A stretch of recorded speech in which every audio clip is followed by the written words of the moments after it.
What is the importance of understanding perception? Well, if nothing else, social media has really highlighted how often people perceive things very, very differently to how we do, even when presented with the same evidence.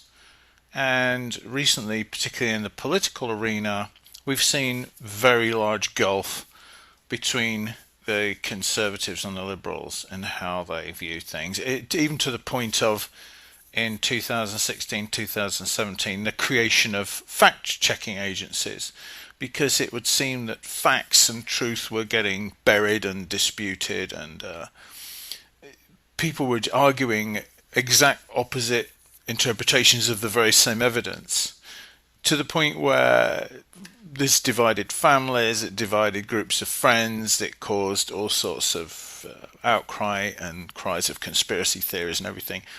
And I'm pretty sure that most people would agree that it's way, way out of control now.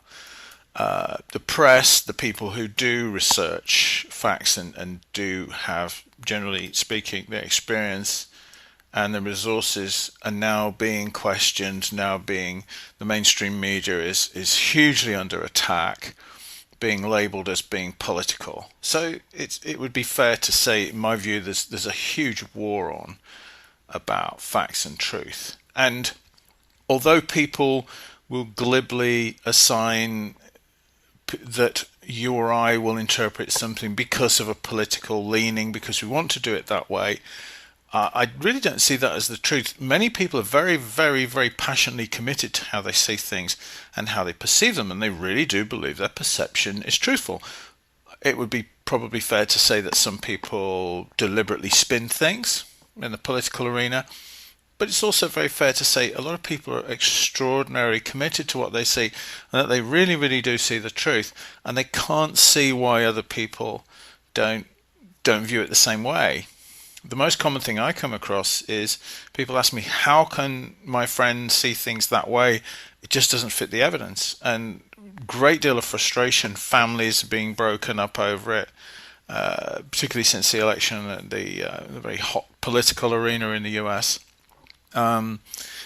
Groups of friends being broken up, even relationships being put under pressure. And what is very clear is not everybody is just doing things from political indoctrination. People really, really do take the evidence in and passionately believe their interpretation of what they see.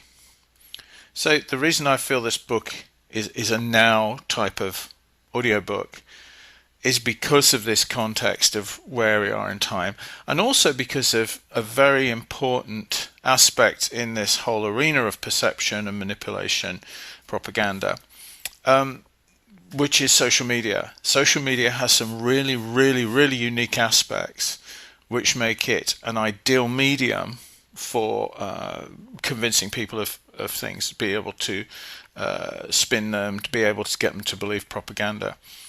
And we seem to not realize how powerful it is, and I see that that's because we really don't understand the mechanisms of perception. The reason propaganda and manipulation work, if there was to be one reason that they work, if I had to sort of do one sentence and say, why do these things work? And that is because we think we're smart and we can see through it. That is exactly why they work. But they don't work on that level of intellectual intelligence. And that's why they slip past us and we can't see it.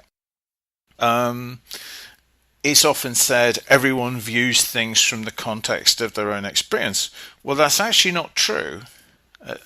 People are capable of being objective. We can drift away from that objectivity and we can become subjective, and we can start to see things through the context of our own emotional experience. And that is very common, but it's actually not how we're wired to work. And this brings up a very important issue where certain psychological practices say that this is inescapable, that we have to view everything through our perception, through which is steered by our experiences. There is no objective way of viewing things. But this is where metaphysics would vehemently disagree with that. Yes, there is an objective way of looking at things. And in fact, that objective way is the key to spiritual peace and harmony, because it's detachment from emotional connection to things. So what this book is going to hopefully demonstrate is how emotions very much play a part in perception, way more than most people would imagine. And also things like intellect and intelligence really are no insulator from having that perception manipulated. And if we believe they are, then we're going to get fooled. And that's why most of us are. So I aim to demonstrate how the tools, the mechanisms of human perception work, not in a way that psychology would necessarily agree with, or a lot of other classical disciplines would agree with. Not to say they're wrong, but what they don't take into account is the energy system, the metaphysical energy system, the chi, the emotions, how the flow of energy works, how it affects us chemically, physiologically, and every other thing, and how that can actually be manipulated. So sit back and I will start to explain, and I hope you enjoy it.